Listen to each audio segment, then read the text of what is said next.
नमस्कार दोस्तों, स्वागत है आपका जीके लाइव पाठशाला में। उत्तर प्रदेश पुलिस री एग्जाम के लिए यूथ कंपटीशन टाइम्स का प्रैक्टिस सेट सॉल्व कर रहे हैं, जिसमें से 3 प्रैक्टिस सेट हो चुका है। चौथे नंबर का प्रैक्टिस सेट आज है।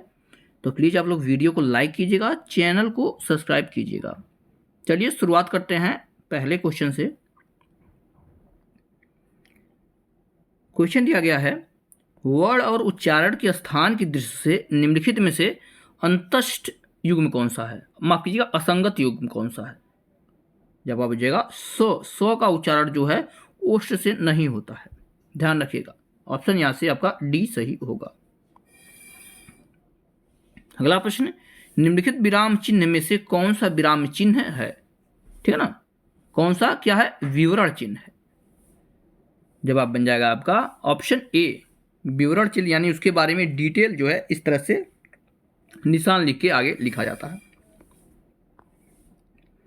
तीसरा प्रश्न है, निम्नलिखित में से शुद्ध शब्द कौन सा है? जिजीविषा कैसे लिखते हैं?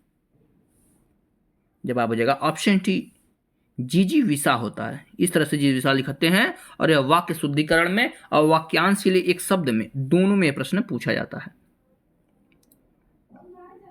नेक्स्ट क्वेश्चन, इनमें से समूहवाचक संज्ञा कौन सी है? चौथा प्रश्न है।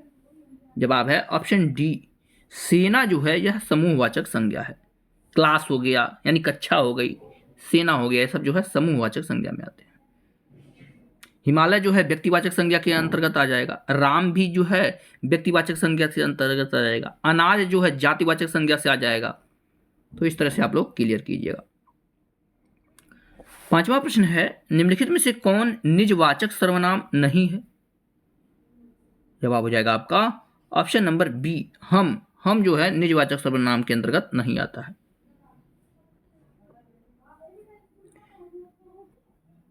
छठा प्रश्न दिया गया है, उत्कर्ष एक कुशाग्र विद्यार्थी है। देखिएगा कुशाग्र, यहां पर कुशाग्र कौन सा विशेषण है? जवाब है ऑप्शन डी, कुशाग्र जो है यह डी वाचक, माफ कीजिएगा गुणवाचक विशेषण है, यानी उसकी बुद्धि अच्छी है या शार्प है। नेक्स्ट क्वेश्चन, पेड़ार्थक क्रिया इनमें से कौन सा है? जवाब हो जाएगा आपका ऑप्शन नंबर सी, सुनाना। ठीक है ना, सुनाना जो है पेड़ार्थक क्रिया है। आठवां प्रश्न है, परीक्षा के दिनों में छात्र दिन रात पढ़ते हैं। इस वाक्य में दिन रात किस प्रकार का क्रिया विशेषण है? इसका जवाब है ऑप्शन बी, यह जो है कालवाचक क्रिया विशेषण है दिन रात में। बी ऑप्शन यहां से सही हो जाएगा। नेक्स्ट क्वेश्चन दिया गया है, दिए गए वाक्यों विकल्पों में से रेखांकित शब्द जो प्रायः एक वचन में प्रयुक्त होता है उसका चयन कीजिए, यानी इनमें से कौन सा है जो एक वचन में प्रयोग होता है? जवाब बन जाएगा आपका ऑप्शन नंबर ए, इस वर्ष उड़ीसा में बहुत कम वर्षा हुई। यह जो है एक वचन में प्रयोग हुआ है। बाकी ध्यान दीजिएगा, जिसके नीचे अंडरलाइन किया गया उसी को पूछा। दर्शन हमेशा बहुवचन में लिखा जाता है, अक्षत भी हमेशा बहुवचन में होता है, और होंठ भी हमेशा जो है बहुवचन में प्रयोग किए जाते हैं। 10वां प्रश्न है, निम्नलिखित वाक्यों में से अपूर्ण भूतकाल का पहचान कीजिए। जवाब है ऑप्शन ए, रामू खाना खा रहा, यानी कंटिन्यूअस टेंस है, जारी है, यह जो है अपूर्ण भूतकाल है। नेक्स्ट क्वेश्चन, वह आए तो मैं जाऊं, प्रस्तुत वाक्य में कौन सा काल है? जवाब है ऑप्शन बी, इसमें जो है हेतु हेतु मद भविष्य काल है। क्या है? हेतु हेतु मद भविष्य काल है। जैसे वो आएगा तो मैं जाऊंगा, वह पढ़ेगा तो वह पास हो जाएगा, इस तरह से शब्द बनते हैं। 12वां प्रश्न है, राम आम खाता है में वाच्य का कौन सा रूप है? तो इसमें जो है आपका ऑप्शन डी होगा, कृतवाच्य है। क्या है? कृतवाच्य का उदाहरण है। 13वां प्रश्न है, मां के लिए दवा ले आओ, वाक्य में रेखांकित शब्द क्या है? ले के लिए के नीचे रेखांकित किया गया है, तो कर्ता ने कर्म को करण से संप्रदान के लिए इस तरह से जो है विभेद करते हैं। जवाब बन जाएगा आपका ऑप्शन डी, संप्रदान हो जाएगा कारक। क्या हो जाएगा? संप्रदान कारक। अगला प्रश्न है, निम्नलिखित में से कौन सा विकल्प तत्सम तद्भव की दृष्टि से सही नहीं है? इसका जवाब है आपका ऑप्शन बी, रात्रि का निशा, यह जो है नहीं होता। रात्रि का रात होता तद्भव, रात्रि तत्सम शब्द है और रात तद्भव है। जहां तक रही निशा की, तो यह जो है समानार्थी यानी पर्यायवाची शब्द है। 15वां प्रश्न है, जो संज्ञा सर्वनाम आदि शब्दों से जुड़कर नए शब्दों की रचना करते हैं वे कौन से प्रत्यय कहलाते हैं? तो उसे जो है तद्धित प्रत्यय कहते हैं। संज्ञा सर्वनाम से मिलकर बनते हैं वह क्या होते हैं? तद्धित प्रत्यय। 16वां प्रश्न है, निम्नलिखित में से किस विकल्प में सही विलोम शब्द नहीं है? जवाब हो जाएगा ऑप्शन ए, स्वजन का दुर्जन नहीं होता। ठीक है ना, सज्जन का दुर्जन होता है, स्वजन का नहीं होता, ध्यान रखिएगा। बाकी श्याम का जो है श्वेत होता है और संक्षेप का विस्तार होता है। 17वां प्रश्न, इनमें से कौन सा शब्द शत्रु का पर्यायवाची है? शत्रु का जवाब बनेगा आपका ऑप्शन ए, अरि होता है। क्या होता है? अरि। अगला प्रश्न है, कोयल का सही पर्यायवाची शब्द कौन सा है? कोयल का, इसका जवाब हो जाएगा ऑप्शन ए, पिक होता है। कोयल का जो है पर्यायवाची शब्द पिक होता है।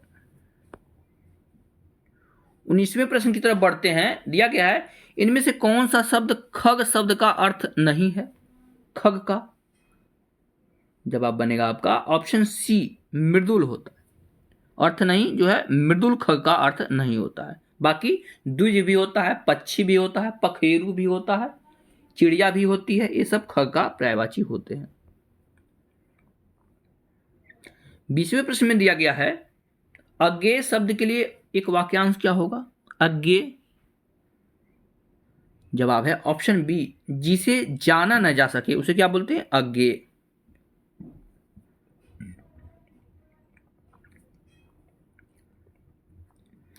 अगला प्रश्न है, जिसे जीता न जा सके वाक्य के लिए एक शब्द कौन सा होगा? तो उसे जो है बोलते हैं अजेय। ठीक है ना, क्या बोलते हैं? अजेय। जिसकी गहराई का न पता लगा सके उसे अगाध बोलते हैं। जिसके अंतिम छोर का पता न लगा सके उसे अनंत बोलते हैं। ये सब चीजें ध्यान में रखिएगा। अगला प्रश्न है, वाक्यांशों के लिए उसके प्रयुक्त शब्दों के लिए निम्नलिखित युग्मों का सही युग्म का चयन कीजिए। जवाब हो जाएगा आपका ऑप्शन नंबर डी, लौटकर आया हुआ को क्या बोलते हैं? प्रत्यागत बोलते हैं। डी ऑप्शन यहां से सही हो जाएगा। आंख से देखिएगा, इस चीज को ध्यान से देखिएगा, सारे के सारे आपके लिए इंपॉर्टेंट हैं। सही विकल्प आपका डी हो जाएगा। बाकी आंख से जो परे होता है उसे जो है परोक्ष बोलते हैं, ना कि प्रत्यक्ष बोलते हैं। जो व्याकरण जानता है उसे व्याकरण बोलते हैं, व्याकरण। जो स्त्री अभिनय करती है उसे अभिनेत्री बोलती है, न कि अभिनेता बोलते हैं। इस शब्द को लगे, यानी ये भी गलत है, ये भी गलत है और ये भी गलत है। अगला प्रश्न है, अत्यधिक में कौन सी संधि है? तो अति धन अधिक अत्यधिक होता है। जवाब बनेगा आपका ऑप्शन नंबर सी, यण संधि। क्या है इसमें? यण संधि। 24वें प्रश्न में पयोधि का संधि विच्छेद पूछा गया। पयोधि जवाब बनेगा आपका ऑप्शन ए, पय धन धी होता है पयोधि का, विसर्ग संधि है पयोधि। 25वां प्रश्न है, निम्नलिखित में से कौन सा समास नाम सही है? इसका जवाब है ऑप्शन डी, सरलागत जो है तत्पुरुष समास का उदाहरण है। क्या है? सरलागत जो है तत्पुरुष समास का यह उदाहरण है, यह सही है आपका। 26वां प्रश्न है, जिस वाक्य में साधारण और मिश्र वाक्य का मेल या संयोग अवयव द्वारा होता है उसे क्या कहते हैं? इसका जवाब है ऑप्शन बी, इसे जो है संयुक्त वाक्य कहते हैं। क्या बोलते हैं? संयुक्त वाक्य। नेक्स्ट क्वेश्चन, लिंग की दृष्टि से शुद्ध वाक्य कौन सा है? लिंग की दृष्टि से इनमें से शुद्ध वाक्य कौन सा है? जवाब है ऑप्शन बी, आपकी नाक कट गई। यह जो है आपका विकल्प सही हो जाएगा। आगे जो है 31 से 35 तक गद्यांश दिया है, इसे पढ़ के आंसर देने हैं। तो हम वीडियो को आप लोग पॉज करके एक बार जो है गद्यांश को जरूर पढ़ लीजिए। हम धीरे धीरे स्क्रॉल कर दे रहे हैं, आप लोग एक बार गद्यांश को छोटा कर दे रहे हैं, आप लोग गद्यांश को जरूर पढ़ लीजिएगा, उसके बाद इसके आंसर दीजिएगा, तभी आपको जो है अच्छे समझ में आएगा। देखिए गद्यांश यहाँ पूरा दिया गया है, इसे एक बार जो है जरूर पढ़ लीजिएगा, इसका जो है स्क्रीनशॉट आप लोग ले लीजिए। अब आते हैं प्रश्न पर। दिया गया है आपका 28 नंबर का प्रश्न, जो कि गद्यांश से है।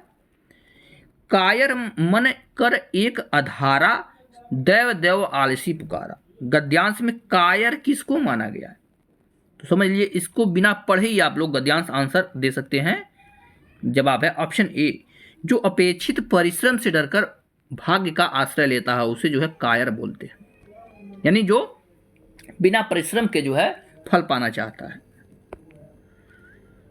नेक्स्ट क्वेश्चन है, भाग्य को कौन लोग दोष देते रहते हैं?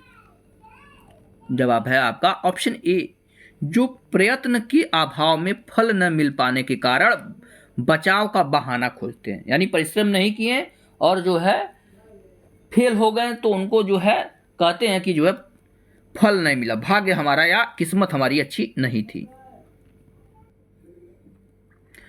30 नंबर का प्रश्न है, परिश्रम शब्द में कौन सी व्याकरणिक इकाई है? परिश्रम में इसका जवाब है ऑप्शन बी, इसमें जो है संज्ञा है। क्या है? संज्ञा। 31 नंबर का प्रश्न है, जब हम अपना चिंतन केवल भाग्यवाद को आधार मानकर करते हैं तब क्या होता है? तो जैसा कि गद्यांश में दिया गया है, जवाब है ऑप्शन सी, तब जो है हम लक्ष्य की प्राप्ति के लिए अपेक्षित प्रयत्न नहीं करते हैं और असफल होते हैं। 32वां प्रश्न है, जीवन में भाग्य का फल किसको मिलता है? जवाब हो जाएगा आपका ऑप्शन सी, जो परिश्रम की चाबी के साथ भाग्य की चाबी मिलाकर सफलता का ताला खोलने का प्रयास करते हैं, उनको जो है भाग्य का फल मिलता है। 33 नंबर का प्रश्न है, पश्चिमी हिंदी के अंतर्गत कौन सी बोली आती है?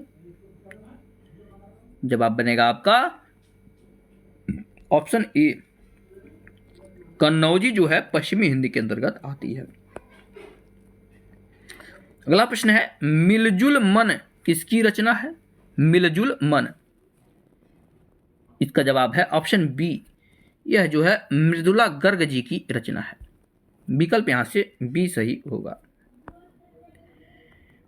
35 नंबर प्रश्न देखेंगे। इस प्रश्न में पूछा गया है, अचानक घबरा जाना अर्थ के लिए निम्नलिखित में से उचित मुहावरा कौन सा होगा? यानी किस मुहावरे का अर्थ होता है अचानक घबरा जाना?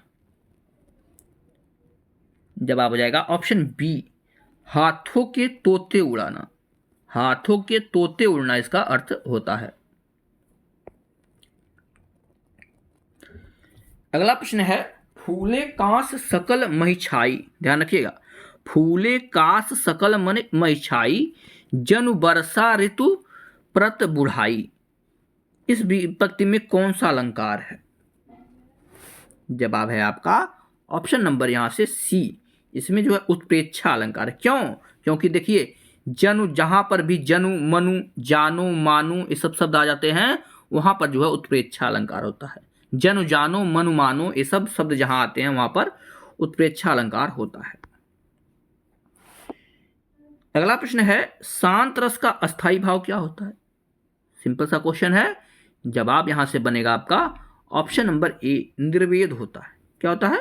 निर्वेद।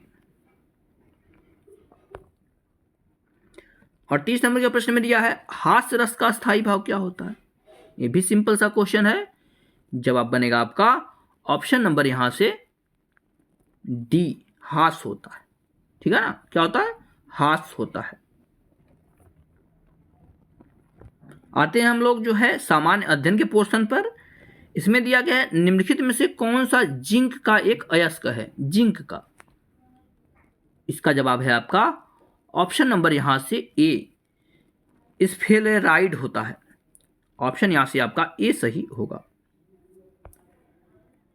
अगला प्रश्न है, जब मधुमक्खियां और तितलियां फूलों पर बैठती हैं तो वे पुष्पों की किस प्रक्रिया में सीधे तौर पर सहायता करती हैं? जवाब है ऑप्शन डी, क्या करती हैं? परागण करती हैं। क्या करती हैं? परागण। अगला प्रश्न है, प्राचीन राजवंश विंध्याचल पर अपने प्रभुत्व का कारण विंध्य शक्ति के नाम से जाना जाता है। कौन सा क्षेत्र की बात यहां पर हो रही है? जवाब है वाकाटक जो है यह है आपका विंध्याचल विंध्य शक्ति के नाम से जाना जाता है। अगला प्रश्न, भारत का अंतिम मुगल बादशाह कौन था? सिंपल सा प्रश्न है। जवाब है आपका ऑप्शन ए। क्या था? बहादुर शाह द्वितीय, जिन्हें जो है बहादुर शाह जफर भी कहा जाता है। कभी कभी ये भी ऑप्शन में रहता है। नेक्स्ट क्वेश्चन, भारतीय सेना द्वारा आजाद कराने से पहले गोवा एक किसके अधीन का प्रदेश था, यानी किसके अधीन था? जवाब है आपका ऑप्शन नंबर यहां से बी, पुर्तगालियों के अधीन था गोवा। और जो है सबसे बाद में आजाद होने वाला गोवा ही था। भारत में जो है सबसे पहले पुर्तगाली आए थे और सबसे लास्ट में गए भी थे, इस बात को ध्यान में रखिएगा। नेक्स्ट क्वेश्चन, महात्मा गांधी ने किस गवर्नर जनरल के समय पूना पैक्ट किया था? जवाब है ऑप्शन सी, पूना पैक्ट जो है लॉर्ड वेलिंगटन के समय हुआ था। किसके समय? लॉर्ड वेलिंगटन के समय। अगला क्वेश्चन, निम्नलिखित में से कौन सा बैंक भारत का सबसे पुराना सार्वजनिक क्षेत्र का बैंक है? इसका जवाब है ऑप्शन सी, इलाहाबाद बैंक है। क्या हो जाएगा? इलाहाबाद बैंक। अगला प्रश्न है, नीली क्रांति किससे संबंधित है? जवाब बनेगा आपका ऑप्शन बी, नीली क्रांति जो है मत्स्य पालन से संबंधित है।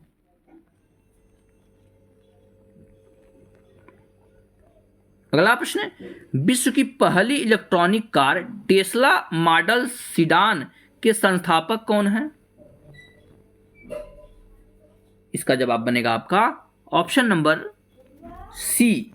कौन है? एलन मस्क है। आप लोग टेस्ला का नाम जानते हैं, किसी कंपनी है? एलन मस्क की, जिन्होंने जो है ट्विटर को खरीदा है। अगली क्वेश्चन है, बर्लिन इस देश की राजधानी है, यानी बर्लिन कहां की राजधानी है? जवाब है आपका ऑप्शन नंबर डी, जर्मनी की राजधानी बर्लिन है। 124 पर पहुंचते हैं। इसमें दिया है, गोदावरी नदी का उद्गम स्थल कौन से राज्य में है? जवाब है ऑप्शन सी, महाराष्ट्र से निकलती है गोदावरी नदी। 125 नंबर के प्रश्न में दिया है, 2011 की जनगणना के अनुसार सबसे अधिक निरक्षरता वाला देश कौन सा है, यानी साक्षरता दर सबसे कम कहां की है? जवाब हो जाएगा आपका ऑप्शन ए, बिहार की है। विकल्प यहां से ए सही है, बिहार। अगला प्रश्न दिया है, वायुसेना के पद यानी एयर मार्शल के समतुल्य थल सेना का पद कौन सा है? इसका जवाब बनेगा आपका ऑप्शन बी, यह हो जाएगा लेफ्टिनेंट जनरल। विकल्प यहां से आपका बी सही हो जाएगा। अगला प्रश्न है, बहू बेगम का मकबरा उत्तर प्रदेश में कहां पर स्थित है? बहू बेगम का मकबरा। जवाब बनेगा आपका ऑप्शन डी, यह है आपके फैजाबाद में स्थित है। अगले क्वेश्चन को देखते हैं। इसमें दिया है, निम्न में से किस लोक नृत्य का आयोजन बुंदेलखंड में फसल कटाई के समय किया जाता है? जवाब बनेगा ऑप्शन डी, बुंदेलखंड में सौरा नृत्य होता है, जो कि फसल कटाई के समय किया जाता है। नेक्स्ट क्वेश्चन, निम्न में से उत्तर प्रदेश के किस शहर में भारतीय प्रौद्योगिकी संस्थान अवस्थित है? इसका जवाब है आपका ऑप्शन डी, यह जो है आपके कानपुर में स्थित है। अगला प्रश्न, बीडी गोयनका पुरस्कार किससे संबंधित है? जवाब बनेगा आपका ऑप्शन नंबर डी, यह है आपके पत्रकारिता से संबंधित है। विकल्प यहां से आपका डी सही हो जाएगा। अगला प्रश्न है, संयुक्त राष्ट्र दिवस कब मनाया जाता है? जवाब है ऑप्शन सी, 24 अक्टूबर को मनाया जाता है संयुक्त राज्य दिवस। अगला प्रश्न, वन्य प्राणी सप्ताह प्रतिवर्ष कब से कब तक मनाया जाता है? जवाब बनेगा ऑप्शन ए, 1 से 7 अक्टूबर तक मनाया जाता है वन्य प्राणी सप्ताह। अगला प्रश्न, क्यों क्यों लड़की पुस्तक के लेखक कौन है? क्यों क्यों लड़की, इसका जवाब बन जाएगा आपका ऑप्शन नंबर ए, महाश्वेता देवी है। कौन है? महाश्वेता देवी। नेक्स्ट क्वेश्चन है, रन्स एंड रूइंस, ध्यान रखिएगा, रन्स एंड रूइंस पुस्तक के लेखक कौन है? जवाब बनेगा आपका ऑप्शन डी, कौन है? सुनील गावस्कर जी। क्रिकेट के खिलाड़ी कौन है? सुनील गावस्कर। अगला प्रश्न है, किस प्रकार का virus Word Excel, PowerPoint और अन्य डेटा फाइलों को संक्रमित करता है? कौन सा वायरस है जो वर्ड हो गया, एक्सेल हो गया, पावर पॉइंट हो गया और भी जो भी कंप्यूटर के डेटा होते हैं उसको संक्रमित करता है? तो यह करता है आपका मैक्रो वायरस। मैक्रो वायरस इनको संक्रमित करता है। नेक्स्ट क्वेश्चन है, कौन सा सामाजिक माध्यम नहीं है?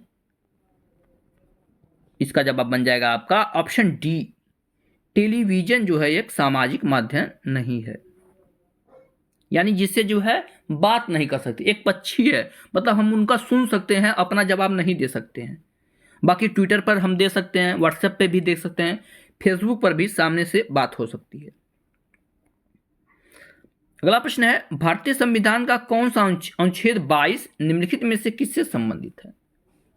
तो अनुच्छेद 22 के बारे में आप लोग जान ही रहे हैं, जवाब हो जाएगा ऑप्शन सी, यह जो है कुछ मामलों में गिरफ्तारी और हिरासत के खिलाफ जो है संरक्षण का काम करता है। अगला प्रश्न, संविधान के किस अनुच्छेद के अधीन उच्च न्यायालय अपने अधीनस्थ समस्त न्यायालयों एवं अधिकरणों पर पर्यवेक्षण की शक्ति रखता है? जवाब हो जाएगा आपका ऑप्शन नंबर सी, यह जो है अनुच्छेद 227 के तहत करता है। अगला प्रश्न है, संयुक्त राष्ट्र की किस शाखा का मुख्य कार्यालय पेरिस में है? इसका जवाब बन जाएगा आपका ऑप्शन नंबर सी, यूनेस्को का मुख्यालय जो है पेरिस में है। नेक्स्ट क्वेश्चन, फिनलैंड की शासकीय मुद्रा क्या है? जवाब बन जाएगा आपका option number D, euro. Finland में क्या चलता है? यूरो चलता है। अगला प्रश्न, महर्षि वाल्मीकि का आश्रम ब्रह्मवर्त में स्थित था, जो वर्तमान में उत्तर प्रदेश के किस जिले में स्थित है? कई बार यह प्रश्न पूछा गया है। जवाब बन जाएगा ऑप्शन ए, यह है आपके बिठूर में है।